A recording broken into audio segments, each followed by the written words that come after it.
محترم ناظرین، ان 5 جگہ بسم اللہ کبھی مت پڑھنا ورنہ انسان کافر سے بھی بدتر ہو جاتا ہے۔ وہ 5 جگہ یہ ہیں: بسم اللہ الرحمن الرحیم، السلام علیکم ورحمۃ اللہ۔ محترم ناظرین، قرآن مجید اللہ تعالی کی عظیم کتاب ہے۔ یہ برکت والی کتاب ہے۔ اس کی ہر آیت کریمہ مومنوں کے لیے شفا ہے۔ اس کے ایک ایک حرف میں 10 نیکیاں اللہ تعالی نے مقرر فرمائی ہیں۔ قرآن کریم دنیا اور آخرت کی پریشانیوں کا علاج ہے۔ قرآن پاک رحمتوں کا خزانہ ہے، لیکن اس عظیم رحمت والے خزانے سے مالا مال ہونا ہو تو پہلے سچے دل سے بسم اللہ الرحمن الرحیم پڑھو، پھر اس خزانے کو کھولو اور زیادہ سے زیادہ اللہ تعالی کی رحمتوں کو حاصل کرو۔ جب قرآن کریم جیسی عظیم کتاب بغیر بسم اللہ الرحمن الرحیم کے نہیں کھلتی تو دوسرے جائز کام کی برکتیں بغیر بسم اللہ الرحمن الرحیم کے کیسے ہو سکتی ہیں؟ حضرت عثمان بن عفان رضی اللہ تعالی عنہ نے رسول اللہ صلی اللہ علیہ وآلہ وسلم سے بسم اللہ کی نسبت سوال کیا تو حضور اکرم نور مجسم صلی اللہ علیہ وآلہ وسلم نے فرمایا، یہ اللہ تعالی کا نام ہے۔ اللہ تعالی کے بڑے ناموں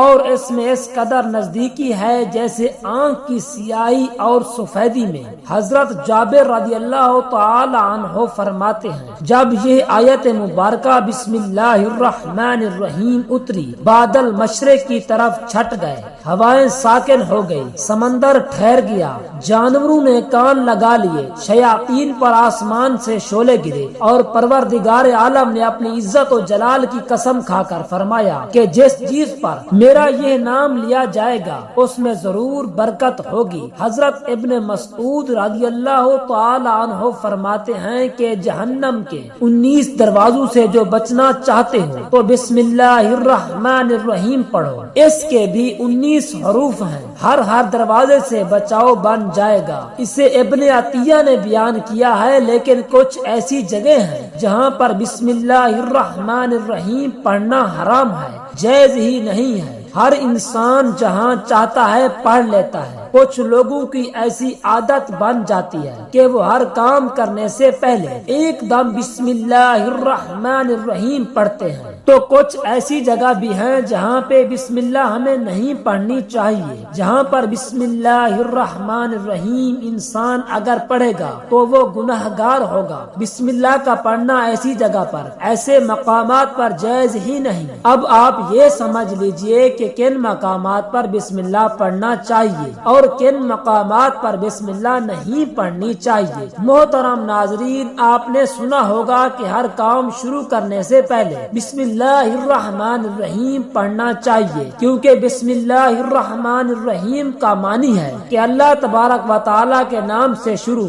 جو بڑا مہربان نہایت رحم کرنے والا ہے۔ یعنی ہم جو کام شروع کر رہے ہیں وہ اللہ کے نام سے شروع کر رہے ہیں تاکہ اللہ تعالی ہمارے اس کام میں برکت عطا فرما دے۔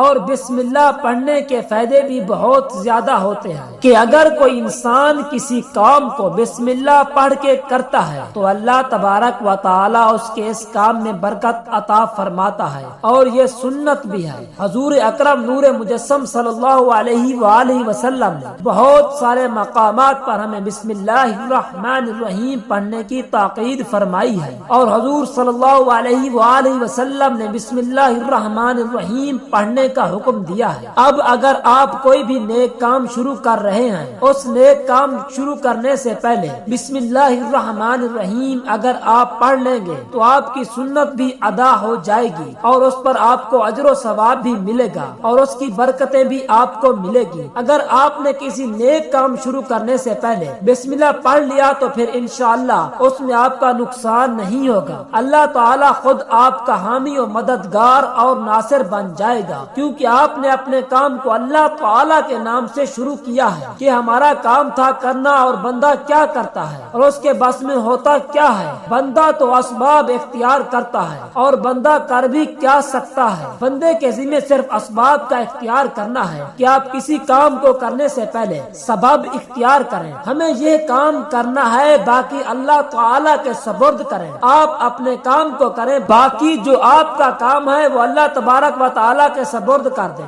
ایک مرتبہ ایک صحابی آئے، آ کر عرض کیا، یا رسول اللہ صلی اللہ علیہ وآلہ وسلم، میں پریشان ہوں، ہمارے اونٹ کہیں کھو گئے ہیں۔ تو آپ علیہ الصلوۃ والسلام نے ان کو فرمایا کہ اللہ تعالیٰ پہ بھروسہ کرو، اور اللہ تعالیٰ پہ بھروسہ ہی اصل چیز ہے۔ یہ وہ لوگ ہیں کہ میں نے اللہ پر بھروسہ کر لیا، اللہ پاک کافی بہترین کارساز ہے۔ تو کچھ صحابہ کرام رضوان اللہ تعالی علیہم اجمعین نے عرض کی، یا رسول اللہ صلی اللہ علیہ وآلہ وسلم، ہمیں اللہ کی ذات پر بھروسہ ہے، کیا ہم اپنے اونٹوں کو ایسے ہی چھوڑ دیں؟ اگر ہماری قسمت میں ہوں گے تو ہمارے اونٹ واپس آ جائیں گے، اور مقدر میں نہیں ہوں گے تو چلے جائیں گے۔ ہمیں اللہ تعالیٰ کی ذات پر بھروسہ ہے۔ تو حضور اکرم صلی اللہ علیہ وآلہ وسلم نے فرمایا کہ نہیں، پہلے اپنے اونٹوں کو باندھو، پھر اللہ کی ذات پر بھروسہ کرو۔ یعنی ہمارے ذمہ جو کام ہے وہ ہمارے اوپر کرنا لازم ہے۔ اسباب کا انکار کرنے والا جاہل ہوتا ہے۔ اسباب کا انسان انکار نہیں کر سکتا کہ نہیں ہم تو ہاتھ رکھ کے بیٹھ جائیں گے، اب اللہ تعالیٰ رزق لائے گا، کیونکہ وہ رزاق ہے، وہ ہمیں کھلائے گا۔ لیکن آپ اپنی محنت کیجئے، آپ اسباب اختیار کیجئے، پھر اللہ تعالیٰ کی ذات پر چھوڑ دو۔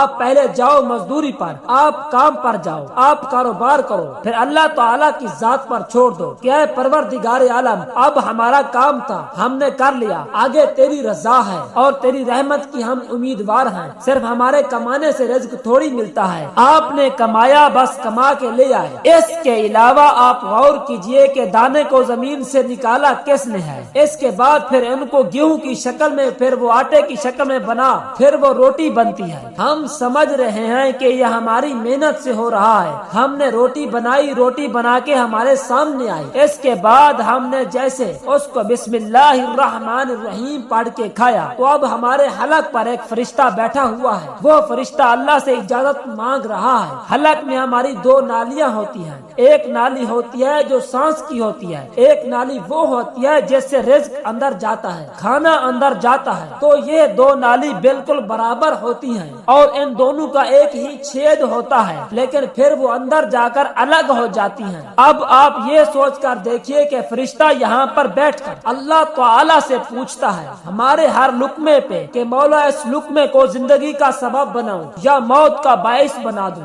اب اللہ تعالیٰ کی اگر مرضی ہوتی ہے تو وہ لقمہ زندگی کا سبب بن جاتا ہے، اور اگر اللہ تعالیٰ کی مرضی نہیں ہوتی تو وہ لقمہ موت بن جاتا ہے۔ یعنی اگر وہ لقمہ بجائے خوراک والی نالی میں جانے کے اگر وہ سانس کی نالی میں چلا جائے تو پھر انسان ختم ہو جائے گا۔ تو آپ دیکھیں ہم نے اتنے سارے کام کیے، لیکن فرشتہ یہاں پر بیٹھا ہوا ہے کہ اس والے کو اس لقمے کو کہاں لے جانا ہے۔ تو یہ آپ نے اسباب اختیار کیے، یعنی اس کو اسباب اختیار کرنا کہتے ہیں، اور اللہ تبارک و تعالی پر چھوڑ دیا تو نیک کام شروع کر رہے ہیں، کھانا کھا رہے ہیں، تو ہمیں بسم اللہ پڑھنے کی تاکید کی گئی ہے۔ لیکن بہت سارے لوگ ایسے ہوتے ہیں کہ کچھ حرام کام کرتے ہیں، جیسے مثال کے طور پر اگر کوئی انسان جوا کھیل رہا ہے تو اس نے بسم اللہ کا پڑھنا حرام ہے کہ اللہ کے نام سے شروع۔ اللہ نے کب کہا تھا کہ آپ جوا کھیلو جا کر؟ اللہ نے کب کہا تھا کہ آپ شراب بیچو جا کر؟ اللہ تعالیٰ نے کب کہا تھا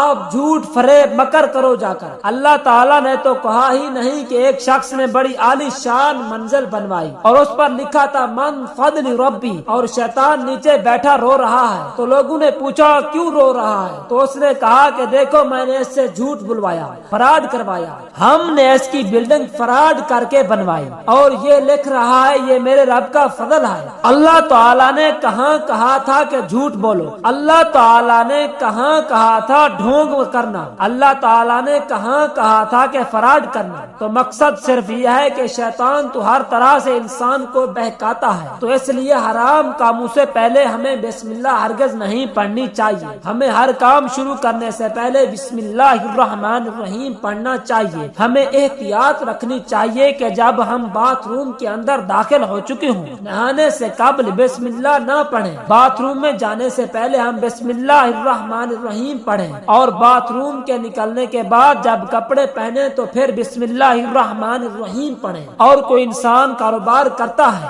اب اس نے جھوٹ بولا اور پھر اس کے بعد پیسے لیتے وقت بسم اللہ الرحمن الرحیم پڑھا، تو ایسی جگہوں پر جہاں پر حرام کام کوئی بندہ کرتا ہے تو وہاں پر بسم اللہ الرحمن الرحیم نہیں پڑھنا چاہیے، کیونکہ اللہ تبارک و تعالی نے آپ کو دنیا میں چھوٹ دی رکھی ہے کہ جیسا کرو گے ویسا بھرو گے۔ اللہ تعالی سب کو دیکھ رہا ہے کہ کون کیا کر رہا ہے، تو جو کچھ ہم کر رہے ہیں صحیح یا غلط، اس کے بعد پھر لوگ کہتے ہیں یہ تو اللہ کی مرضی ہے، لیکن یاد رکھنا یہ اللہ کی مرضی نہیں، اللہ کی اجازت ہے۔ اللہ نے آپ کو اجازت دی ہوئی ہے، بس اللہ نے چھوٹ دی ہوئی ہے کہ کر لو دنیا میں جیسا کرنا ہے۔ اللہ ظالم کو ڈھیل دیتا ہے لیکن جب پکڑتا ہے تو چھوڑتا نہیں ہے۔ اللہ کی پکڑ بڑی سخت ہے، تو دنیا میں اللہ دیکھ رہا ہے، یہ مرضی نہیں اللہ کی آپ کو گناہ کرو، لیکن اللہ نے بس اجازت دی ہوئی ہے کہ آپ کر لو، دیکھیں کتنا کرو گے۔ ایک دن آؤ گے میرے پاس، جب آؤ گے تب ہم فیصلہ کریں گے۔ مالک یوم الدین، انصاف کے دن کا حاکم تو اللہ کو سمجھیے گا، اور ہمیں یہ سمجھنا چاہیے کہ کون سے کام ہمیں کب کرنا چاہیے، کب نہیں کرنا چاہیے۔ جو سنت رسول صلی اللہ علیہ وآلہ وسلم پر